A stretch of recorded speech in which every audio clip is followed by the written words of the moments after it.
Hey guys, Drifter here. Today I wanted to talk about red light therapy, which is the use of red LED or laser lights to treat a variety of medical conditions. Red light therapy has boomed in recent years for all kinds of purposes, both at medical clinics and at home. The scientific name for this phenomenon is photobiomodulation. That can be our word of the day, which basically means that different wavelengths of light can trigger different biological responses. But for today, we're going to really focus in on red light because that's by far the most popular. And the basic principle behind this is that certain wavelengths of red light can penetrate your skin and stimulate your cells. If you Google red light therapy, you'll find that devices are available almost everywhere. They're in med spas, regular spas, and dermatology clinics all make use of red light therapy face masks to increase collagen production in people's faces, which in turn reduces wrinkles. You'll also find a number of chiropractors and alternative medicine clinics that use high-powered red light therapy to supposedly relieve pain in people's joints. They're readily available at a number of gyms and even in salons. The most common devices you'll see in these places are beds that kind of look like tanning beds, masks that you put over your face, and panels that are supposed to be mounted to a wall. And sometimes you just find ones that you're supposed to wave around your body like the wand at the TSA. The science on this is pretty new, so I decided to give in to the madness and acquire one of these devices to do a little actual at-home science today. And I wanted to see if a red light therapy device could actually relieve my rather intense joint pain. Hey guys, it's Drifter from the past here. As of recording this video, it is November 17th, 2025, and I have given in to the madness and I have acquired an Aurora Link red light therapy device. And I say acquired because I did not buy this one. The company that manufactures it coincidentally sent me an email asking if I wanted to review their product at the exact same time I was researching for this video and also just kind of looking for some pain relief for myself. So I decided to accept their sponsorship, take this home product, and give it an 8-week test. I haven't used it yet. I really hope it works. I'm really skeptical. I'm not expecting much, but I'll be back in 8 weeks to let you know how it went. So without any further ado, let's talk about the underlying principles of how red light therapy is supposed to work. When red or near infrared light is absorbed by the mitochondria in your cells, it triggers a series of biochemical reactions. These reactions lead to increased energy for our cells and stimulate various cellular processes, including DNA synthesis, protein production, cell growth, and cell repair. There are specific wavelengths of red light, which are around the 660 nanometer range, is the wavelength that penetrates the cells best, and that wavelength gets best absorbed by certain parts of other cells. The primary point of absorption in our body is a molecule in our mitochondria called cytochrome C oxidase, or CCO, that when the CCO gets excited with the additional photons from the red or infrared light, this results in more electrons being transferred inside your mitochondria, which increases cellular energy. This is pretty much the number one thing that gets all of our positive benefits from red light therapy. As a result, red light therapy reduces inflammation and oxidative stresses on your body, which are problems in almost every health condition. And by modulating these processes, the red light therapy offers potential benefits for a wide range of applications, from skin care to pain management to even brain and mental health, which we're going to talk about later in today's video. But this is sort of the uncontroversial part of the video. We know for a fact that these wavelengths of light stimulate mitochondria inside of our cells. That's not really up for debate. However, what we don't know is what effect that will have on the rest of our body. So let's start off with using red light therapy for your face. If you've been using this technology to reverse aging, then I've got good news for you. That's scientifically proven to just work. I've got 2 studies linked down there below in the description that demonstrate this, but there are actually literally dozens of other studies on the internet that can all corroborate and paint pretty much the same picture. Red light therapy is extremely effective for increasing collagen production in your skin, which will in turn reduce wrinkles and give your skin an overall younger look. Scientific research has indicated that it decreases skin roughness and increases plasticity, and even seems to be quite effective at treating dark or light spots, like, blemishes that come up on your skin. I think the image that best drives this home comes from a study from scientists that used extremely precise ultrasonography or ultrasound imaging to take pictures of cellular collagen production near the surface levels of the skin. You can see the image on the screen Firstly, I wanted to say that I didn't even know that ultrasound technology was that precise, so I'm incredibly impressed that they were able to use it that way.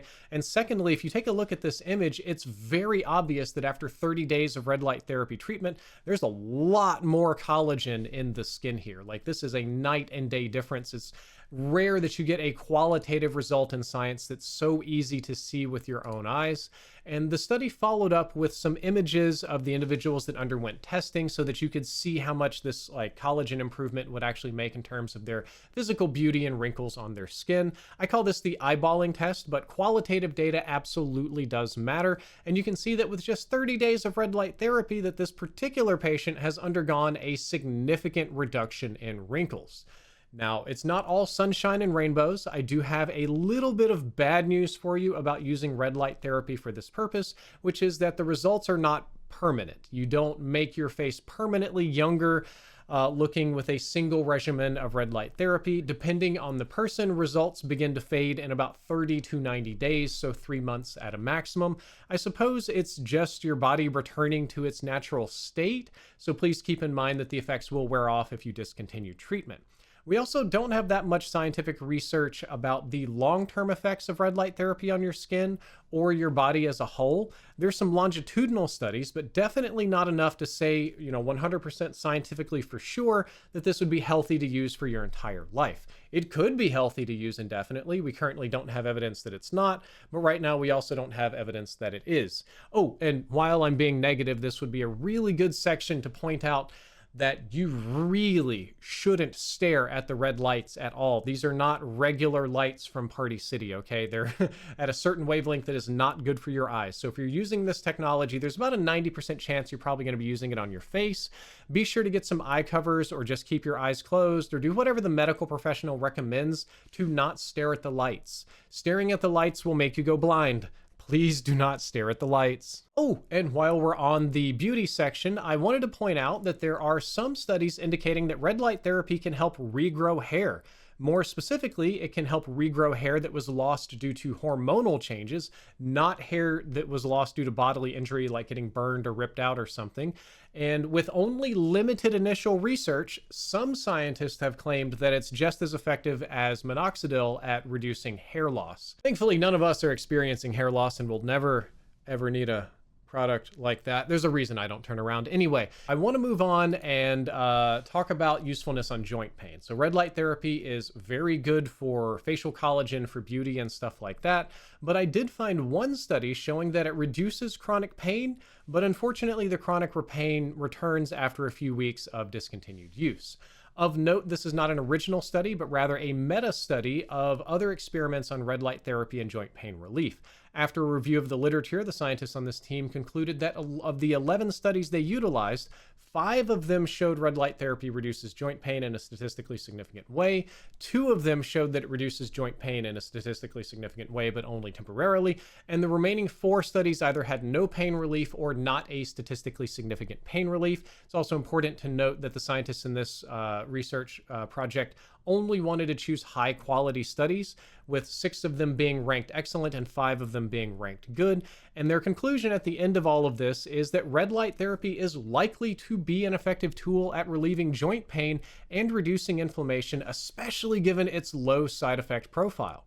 Then there's this study that examines if red light therapy can help specifically on knee osteoarthritis, which is a very common pain point for older adults or younger adults like me that played football in high school.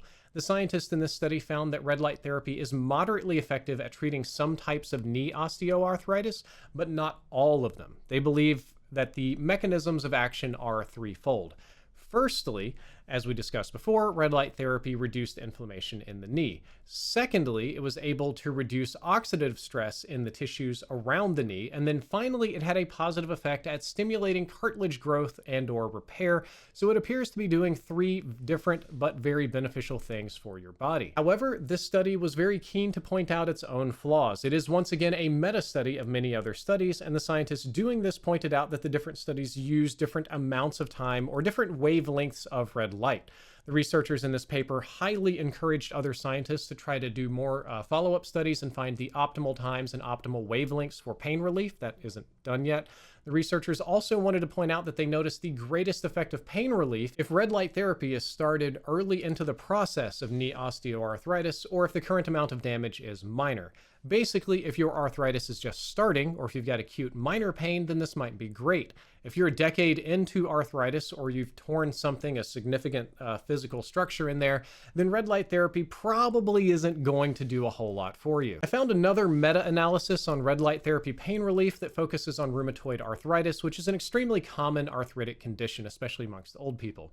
This study was interesting because it didn't just focus on pain relief, but also on range of motion, stiffness, and duration of relief, along with a variety of other medical terminologies that you would most commonly see in a physical therapy clinic or field. The research conclusion is that there is some low-quality evidence that red light therapy can reduce the pain associated with rheumatoid arthritis. It doesn't seem to have as much of an impact on your range of motion or swelling or overall stiffness, and this is basically just a researcher's way of saying not to expect much if you're using red light therapy for rheumatoid arthritis relief. I found one research paper that was extremely relevant to me, where they tried to use red light therapy to reduce my hand pain. Scientists took 23 subjects that had been diagnosed with osteoarthritis of the hand and hooked them up to this crazy, almost cyberpunk-looking red light therapy Infinity Gauntlet-esque device. They were treated with high-density LED irradiation therapy in 18-minute sessions twice a week for a total of 4 weeks, which is about 8 total treatments. Notably, they went with a higher intensity red light wavelengths than any of the previously mentioned studies, and the wavelengths they used are not commonly available on at-home devices.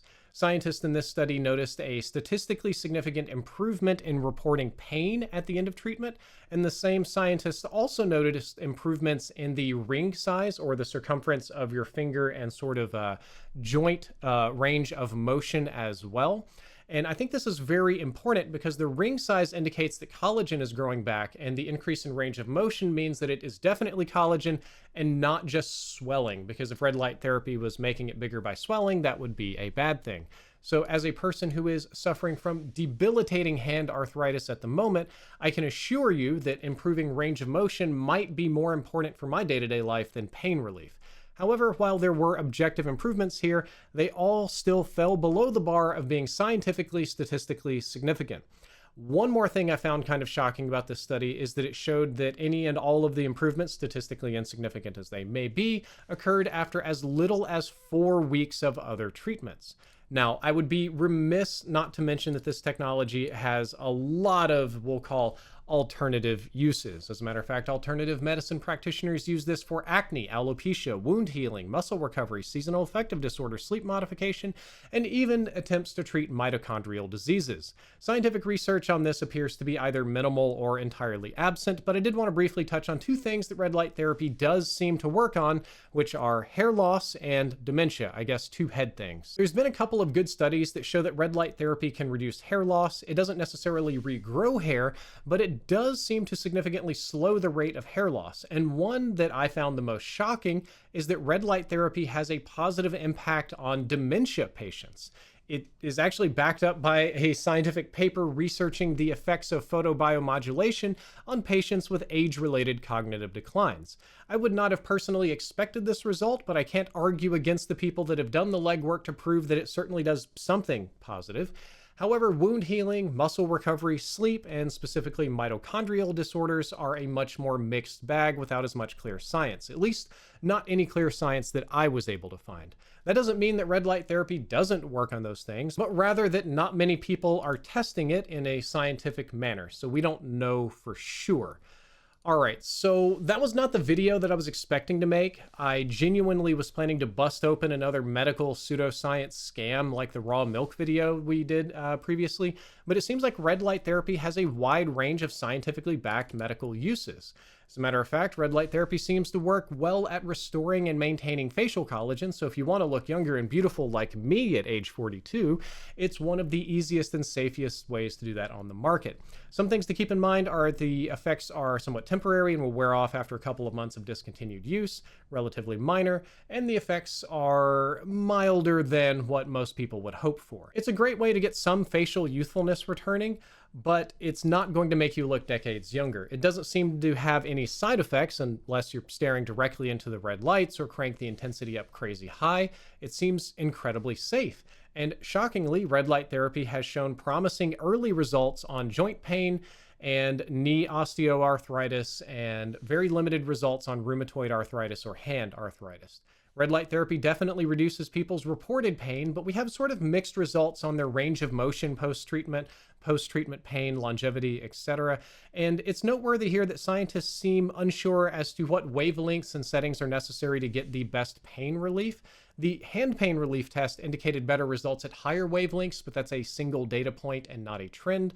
All of the papers seem to agree that red light therapy is better for minor pains, initial pains, and not chronic pains or extreme pains. It's really something you do when the damage is minor and discovered early, and it's unlikely to help if you've suffered from major damage like I have. Oh, and it's weirdly helpful at treating dementia and hair loss too. The next part of this video is just my opinion. After using red light therapy, this device specifically here, for about 6 weeks now, it just doesn't seem to have worked for me. I've been doing it every single day. I used it on my left hand and my left knee, which were the most painful of the two. I know for a fact that my left hand is missing a lot of its collagen. The muscles are weak, and it's in a pretty constant state of soreness. My left knee isn't doing much better, so I treated myself with the same wavelength, which was the highest one the device had, 15 minutes a day, every day for a couple of weeks, and I didn't really get any specific results. It was initially very promising. It seemed like I was maybe going somewhere, but that was probably the placebo effect. My body as a whole recovered due to unrelated factors, and as my body as a whole recovered, the joints improved, but they didn't improve any more than the untreated side. So I did all left hand and no right hand, and the hands are about the same now, and they were about the same at the end of treatment either. So at least in my particular situation, it did not appear to help me at all. Now, I've got rare medical problems that are all like very bad and extreme. Perhaps I have had this for too long. Perhaps I'm too far over the hill for red light therapy to help. Perhaps a whole bunch of things. I can just say that I tried it, did a little single data point scientific testing at home here, and it kind of didn't do anything. So that's all for this video. Red light therapy appears to be a very promising treatment that can help a couple of specific collagen or inflammation related problems. Seems to work best on minor problems that only require minor improvement, but the science on this is far from settled.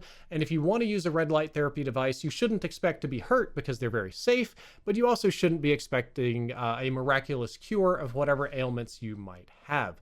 It's going to be minor at best. So guys, that is all for this video. I hope that you enjoyed it. I hope that you learned something useful. If you did, don't forget to like, favorite, and subscribe. Drifter out.